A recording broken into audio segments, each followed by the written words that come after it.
When it came, death was hard. Oscar was poor, ill, and in exile. So, did he meet the bad end his enemies desired? Not quite. He had one last act of subversion left. He joined the Catholic Church. For once in his life, Oscar Wilde hedged his bets, and to quote his fellow Irish genius Brendan Behan, we can only say, "Good man yourself, Oscar. You had it both ways." I fear I am dying as I have lived, beyond my means. Relations are simply a tedious pack of people who haven't the remotest knowledge how to live, nor the smallest instinct about when to die. To influence a person is to give him one's own soul. He does not think his natural thoughts or burn with his natural passions. His virtues are not real to him. His sins, if there are such things as sins, are borrowed. He becomes an echo of someone else's music, an actor of a part that has not been written for him. He is like a thin ivory statue. He is like an image of silver. I'm sure he is chaste as the moon. He is like a moonbeam, a shaft of silver. His flesh must be cool like ivory. I would look closer at him. When Narcissus died, the pool of his pleasure changed from a cup of sweet waters into a cup of salt tears. And the Oreads came weeping through the woodland that they might sing to the pool and give it comfort. And when they saw that the pool had changed from a cup of sweet waters into a cup of salt tears, they loosened the green tresses of their hair and cried into the pool and said, "We do not wonder that you should mourn in this manner for Narcissus. So beautiful was he." "But was Narcissus beautiful?" said the pool. "Who should know that better than you?" answered the Oreads. "Us did he ever pass by, but you he sought for, and would lie on your banks and look down at you in the mirror of your waters. He would mirror his own beauty." And the pool answered, "But I love Narcissus because as he lay on my banks and looked down at me in the mirror of his eyes, I saw ever my own beauty mirrored."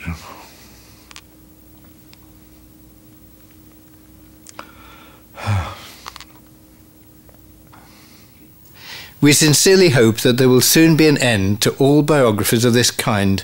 They rob life of much of its dignity and its wonder, add to death itself a new terror, and make one wish that all art were anonymous. So the nightingale pressed closer against the thorn, and the thorn touched her heart, and a fierce pang of pain shot through her. Bitter, bitter was the pain, and wilder grew her song, for she sang of the love that is perfected by death, of the love that dies not in the tomb. What lies before me is my past. I've got to make myself look on that with different eyes, to make God look on it with different eyes. This I cannot do by ignoring it, or slighting it, or praising it, or denying it. It is only to be done by fully accepting it as an inevitable part of the evolution of my life and character. By bowing my head to everything I have suffered.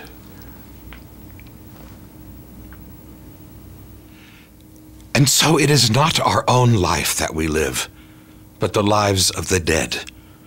And the soul that dwells within us is no single spiritual entity, making us personal and individual, created for our service and entering into us for our joy. It is something that has dwelt in fearful places, and in ancient sepulchres has made its abode. It is sick with many maladies, and has memories of curious sins. It is wiser than we are, and its wisdom is bitter. It fills us with impossible desire, and makes us follow what we know we cannot gain.